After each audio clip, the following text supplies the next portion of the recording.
Hi guys, welcome back to new video. दोस्तों, आप सब कैसे हैं?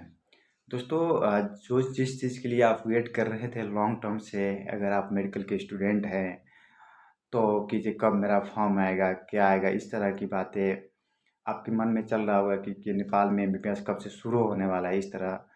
तो दोस्तों, वो घड़ी अब नज़दीक आ गई है और कब फॉर्म आने वाली है उसके बारे में भी मैं जानकारी दूंगा।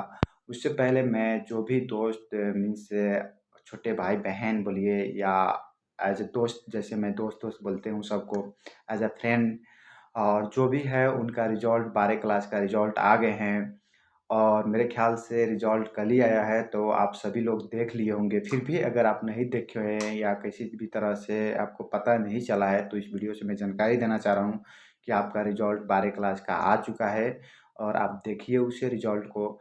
और ये सारी चीज़ें बात करने से पहले और बधाइयाँ देने से पहले आप मैं उन बच्चों को सबसे पहले कहना चाहूँगा जिनका 12 क्लास में रिजल्ट आया, लेकिन कहने का मतलब कि अच्छा नहीं आया, या वो जो पढ़ना चाह रहे थे, अगर मेडिकल फील्ड में जाना चाह रहे हैं तो उनका जो क्राइटेरिया होना चाहिए, एलिजिबिलिटी होना चाहिए, वो नहीं हुआ। तो उनसे मेरा यही कहना है कि देखिए, आप टेंशन मत लीजिए। आप सप्लीमेंट्री का एग्ज़ाम जो होता है, तो वो एग्ज़ाम आप देखिए, उसके लिए प्रिपेयर कीजिए। अगर आपको मेडिकल ही लाइन में जाना है तो अगर मेडिकल लाइन से भी कुछ दूसरा फील्ड आपको सूझता है, आप चाहते हैं पढ़ने के लिए और आप उसके लिए एलिजिबल हैं, तो आप उस फील्ड में भी जा सकते हैं। उसमें कोई डाउट नहीं है, कुछ प्रॉब्लम नहीं है उसमें आपको। और जो बच्चे एक्सीलेंट किया और जिसके पास अच्छा नंबर आया उसको तो मैं सबसे पहले बहुत अच्छा बधाई देना चाहूँगा। मेरे तरफ से बहुत बहुत ढेर सारे बधाइयाँ है आप सभी को। और आने दिन वाले दिन में आप अपना करियर के बहुत नज़दीक आ गए हैं। और अगर आप डॉक्टर बनना चाह रहे थे तो या कोई भी मेडिकल फील्ड में आप जाना चाह रहे थे तो आपके पास वो फील्ड ज़्यादा दिन की दूरी पर नहीं है, आप उसके करीब आ चुके हैं। तो अगर जो भी फील्ड आप प्रिपेयर किए हैं कि मुझे इस फील्ड में जाना था, इस फील्ड को पढ़ाई करना है, इस फील्ड को सिलेक्ट किए थे आप, एज अ करियर बनाने के ड्रीम किए थे, तो वो फील्ड में आप उसका सिलेबस उसके पहले से आप प्रिपेयर कर रहे होंगे, क्योंकि मेडिकल फील्ड ऐसा है कि जो आप 11-12 से ही प्रिपेयर करना पड़ता है। अगर 11-12 से भी ना प्रिपेयर भी कर रहे हैं तो आपको ऑलमोस्ट आप 12 क्लास को एग्ज़ाम देते हैं उसके बाद आपको प्रिपेयर करना पड़ जाता है, क्योंकि पूरा सिलेबस करना होता है तो सिलेबस 11 ही 12 का, लेकिन सारे सिलेबस कवर करना थोड़ा मुश्किल हो जाता है, रिवाइज़ करना शॉर्ट पीरियड टाइम में। तो इसीलिए 12 क्लास से इमीडिएटली कवर कर, तो वो आपको एक बेनिफिशियल होने वाला है। और मैं ये सजेस्ट करूँगा कि आप मेडिकल फील्ड में जाने वाले हैं तो आप जो भी मॉक टेस्ट है, जो भी इंस्टीट्यूट है या जो भी टीचर है उनके द्वारा अगर मॉक टेस्ट हो रहा है, मॉडल टेस्ट हो रहा है, एग्ज़ाम हो रहा है, ये अपना कॉमन एंट्रेंस एग्जामिनेशन पैटर्न पर, तो उस बेसिस पर आप प्रैक्टिस करते जाएँ और सारे क्वेश्चन को प्रैक्टिस करें, एनालाइज़ करें, उसको क्या-क्या मिस्टेक हो रहा है वहाँ पर आप देखें अच्छे से और फिर आगे बढ़ें, है कि नहीं? इस तरह से देखें। लेकिन अपना गलतियाँ ये मत सोचिए, ये मत बैठे कि मैंने तो अभी तो इतना चैप्टर कंप्लीट नहीं किया हूँ, सारे चैप्टर कंप्लीट कर लूँगा तो आगे जाकर मैं एग्ज़ाम में अपियर करूँगा, एग्ज़ाम में बैठेंगे, इस तरह की नहीं सोचना।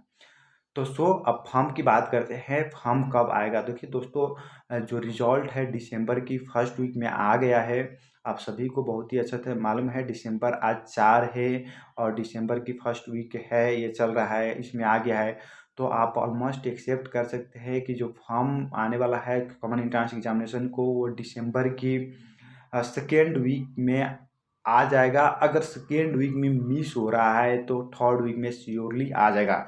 जहाँ तक मुझे अंदाज़ा है, जहाँ तक मैं गेस कर सकता हूँ, अगर मैं गलत ना हूँ तो दिसंबर की थर्ड वीक डेडलाइन होगा मीन्स फॉर्म आने की, ये फॉर्म भरने की नहीं, फॉर्म दिसंबर की थर्ड वीक तक आ जाएगा और नहीं तो दिसंबर की सेकेंड वीक में आ जाएगा। ये सिर्फ गेस है, कोई इस तरह की ऑफिशियल नोटिस नहीं है। सो इस पर आप ये कंक्रीट डिसीजन नहीं ले सकते कोई भी, लेकिन एक एस्टिमेटेड कैलकुलेटेड डिसीजन ले सकते हैं कि आपके पास कितना टाइम है। तो फॉर्म मानिए दिसंबर की 3rd वीक में आता है, तो आपका ऑलमोस्ट 1 मंथ फॉर्म फिलअप करने का टाइम मिलेगा, और फॉर्म क्लोजिंग डेट होगा उससे 10 से 15 दिन के बाद एग्ज़ाम होगा आपका। तो ऑलमोस्ट आप ये समझ सकते हैं कि आपके पास अभी भी 2 मंथ का टाइम है। अगर आप 2 मंथ में अच्छा अपना एफर्ट देते हैं, अच्छा आप मेहनत करते हैं, तो आप बहुत सारा कुछ हासिल कर सकते हैं इस 2 महीने में। 2 महीना कम नहीं होता है, 2 महीने बहुत बहुत अच्छे। आप देखे होंगे यूट्यूब पर सर्च करेंगे तो कोई लिखेगा कि I cracked my NEET, I cracked my फलाना-चिलाना इन 2 मंथ्स। तो इसी तरह से आपको भी अपने 2 मंथ्स में उस तरह से कुछ क्रैक कर कर दिखाना है।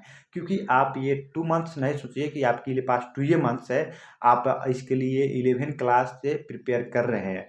उसी में से आने वाला 11-12 मीन्स आपको सिर्फ़ उसे रिवाइज़ करना है और अपडेट करना है खुद को, और एक एमसीक्यू पैटर्न पर आपको ढालना है, दूसरा कुछ नहीं है। तो so guys, finally all the best जो भी मेडिकल फील्ड में आने वाले हैं उनको, या दूसरे भी फील्ड में आप जाने वाले हैं उनको भी ऑल द बेस्ट।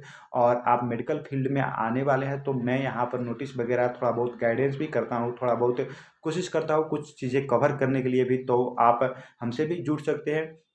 दूसरे भी हमसे सीनियर ब्रदर सब हैं, या सर बोलिए, डॉक्टर साहब सब बोलिए, उन लोग भी हैं, तो उन लोग का भी आप यूट्यूब पर देखकर उन लोग का भी सर्च कर कर अपना वहाँ से भी फीडबैक ले सकते हैं। अगर इसी तरह से आप मेडिकल के बाहर के इंजीनियरिंग, मैनेजमेंट, एजुकेशन किसी भी फील्ड में जाते हैं, तो हम मोटा-मोटी आपको तो हेल्प कर सकते हैं, करियर में डिसीजन लेने में कर सकते हैं, लेकिन पूरा उसमें फुल नहीं कर सकते हैं। तो आप उन लोग पर्सनल जो उसमें एक्सपर्ट है, उस फील्ड में कुछ जानकारियाँ रखते हैं, उनसे कीप इन टच रहिए। और फाइनली मैं यही कहना चाहूँगा, अगर आपको कोई भी आपका कन्फ्यूजन कोई भी इस तरह की आता है, तो आप मुझे व्हाट्सएप कर सकते हैं। नीचे दी गई डिस्क्रिप्शन में व्हाट्सएप नंबर मिलेगा आपको। स्पेशली आप कोई भी decision limited time means time को लिमिटेशन बनाकर मत लीजिएगा। थोड़ा अच्छा से सोचिए समझिए, उसके बाद आप डिसीजन लीजिएगा। Okay guys, bye bye, take care, have a good day.